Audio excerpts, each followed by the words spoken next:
Bonjour à toutes.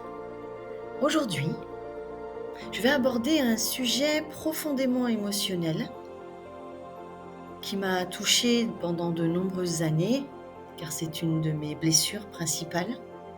Cette blessure, c'est la blessure d'abandon. Elle prend racine dans notre enfance. Elle va façonner non seulement votre identité, mais elle aura une influence énorme sur vos relations amoureuses à l'âge adulte. Cette blessure est très vive et très violente. C'est un programme inconscient qui va décider de votre vie de femme adulte dans le domaine amoureux. Je vais vous parler donc de cette blessure d'abandon qui prend racine dans l'enfance, bien souvent avec le parent du sexe opposé. Aujourd'hui, je vais parler pour les femmes, donc ce sera la relation avec le père. Cette blessure déclenche beaucoup d'insécurité. Nous ressentons une forme de rejet ou de négligence.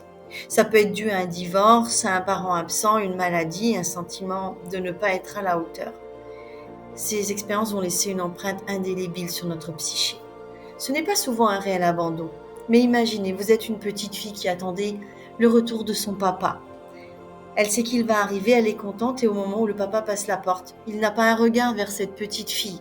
Il est absorbé par ses soucis. L'enfant va de suite penser que c'est de sa faute, qu'elle n'est pas assez bien, qu'elle n'est pas assez aimable et que c'est pour ça que son père ne s'occupe pas d'elle. Ça y est, la graine de la blessure d'abandon est plantée et elle ne va faire que grandir. En grandissant, cette petite fille va devenir une femme. Mais la douleur de la blessure d'abandon ne disparaît pas pour autant. Au contraire, elle va cumuler les expériences qui vont venir la conforter dans cet abandon pendant son enfance. Cela va créer une cicatrice invisible, une marque profonde. Tout ça va influencer ses pensées, ses émotions, ses comportements. Tous les souvenirs d'abandon, aussi vagues ou inconscients qu'ils soient, vont façonner une partie de sa perception du monde.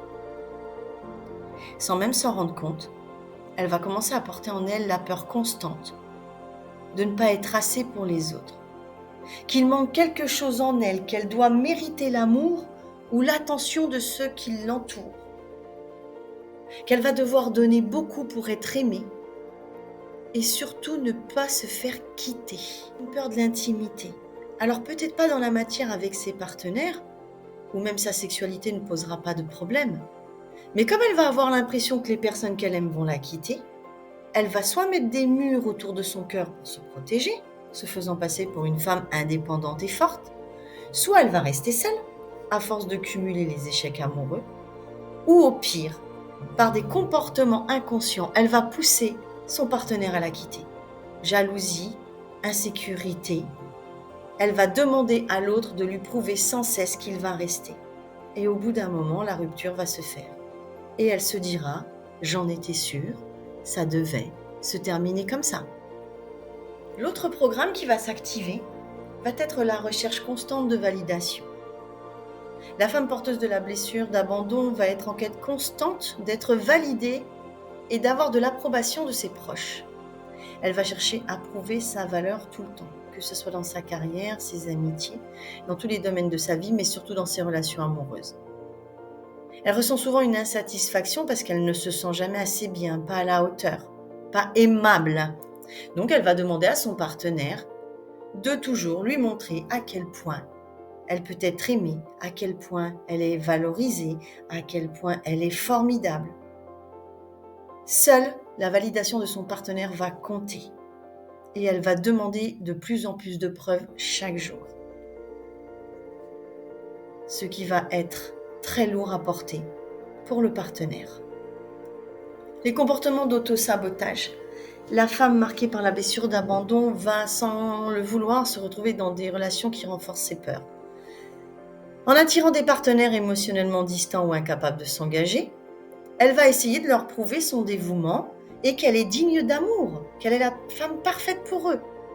Ça la conduit à des comportements totalement autodestructeurs, dépendance affective, mettre de côté ses propres besoins, vouloir absolument plaire et garder l'autre, tester l'amour de l'autre tout le temps, on suscite des conflits pour vérifier que la relation est solide, que le partenaire est solide.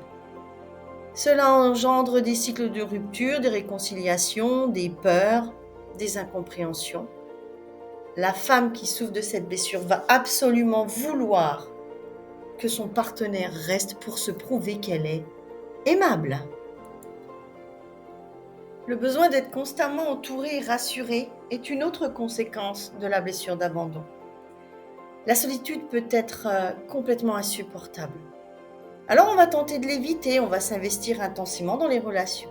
On va faire passer le besoin des autres avant les siens, on s'oublie. Cette peur de la solitude et de l'abandon va nous pousser à accepter des relations totalement déséquilibrées, d'accepter des miettes, de se contenter de peu. Alors qu'en échange, on donne tellement. On veut être persuadé que le seul moyen d'être aimé est de donner, d'être gentil, d'être là pour les autres et de ne surtout pas s'opposer pour ne pas être abandonné et quitté. Les plus flagrants pour la femme qui porte la blessure d'abandon, c'est l'attirance pour les relations difficiles ou éphémères. Dans son désir d'être aimé, si vous êtes comme ça, vous vous êtes rendu compte que vous êtes attiré par des partenaires et vous attirez des partenaires qui ne sont pas en mesure de vous offrir une relation stable. Inconsciemment, on va rechercher des personnes émotionnellement indisponibles. Ça permet simplement de revivre ce schéma qui est tellement familier, se battre pour obtenir de l'attention. Elle va reproduire les schémas de son enfance, espérant que cette fois-ci, elle réussira à obtenir l'amour qu'on lui a refusé. Et si vous êtes cette femme, vous vous retrouvez dans des relations éphémères, compliquées, qui ne vous apportent pas de stabilité nécessaire et qui n'alimentent pas votre sécurité. Au contraire, elles vous mettent en constante insécurité émotionnelle, comme quand vous étiez petite fille. Un autre comportement de la femme dans sa blessure d'abandon est la méfiance et la peur du rejet et l'hypervigilance. La blessure d'abandon entraîne souvent une tendance à interpréter les actions et les paroles de l'autre comme des signes de distance ou des signes de rejet.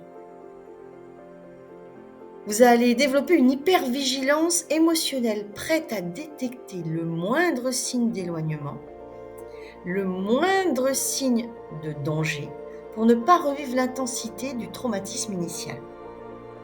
Vous allez avoir du mal à accorder votre confiance et ça va créer des tensions dans les relations. Qu'importe les relations, et encore pire dans les relations amoureuses, chaque petit écart de l'autre est vécu comme un rejet personnel.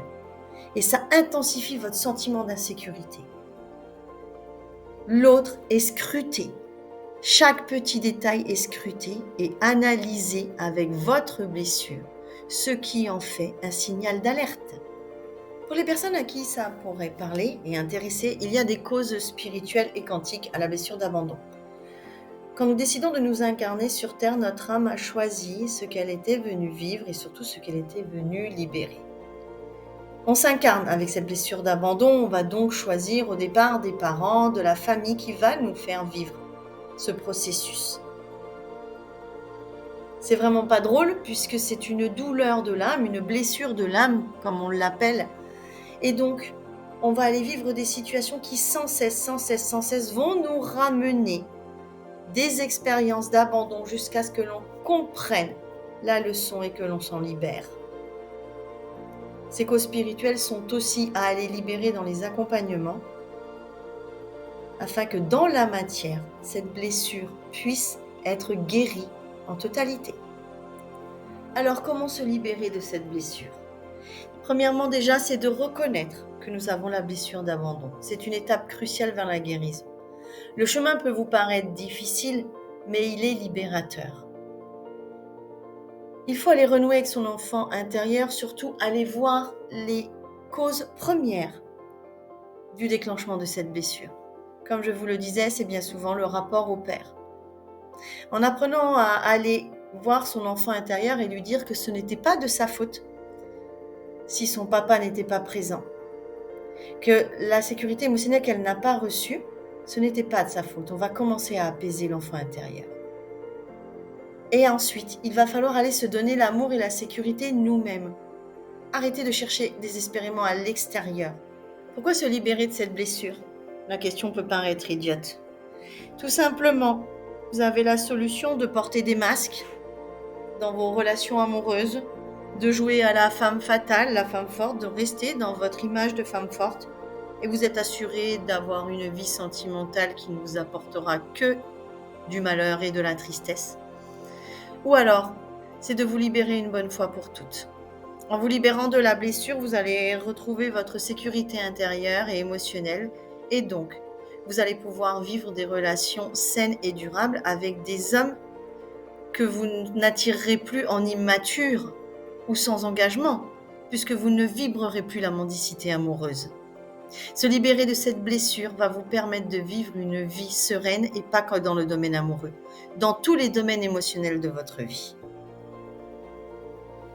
Je suis Céline, je suis praticienne en énergétique et spécialisée dans la libération des traumatismes et des liens toxiques.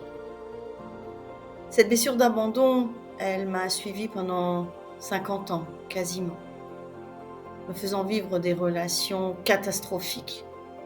Il y a même des fois, pour être honnête, j'ai cru que j'allais crever de certaines séparations. Et c'est comme ça que j'ai découvert d'où elles venaient. Et j'ai décidé de mettre en place mon expérience et mes compétences pour vous aider à vous en libérer par mes accompagnements complètement holistiques, c'est-à-dire on va sur tous les domaines. L'émotionnel, le traumatique, le karmique, le transgénérationnel. On vous libère une bonne fois pour toutes afin que, comme moi, vous puissiez vivre sereinement vos relations.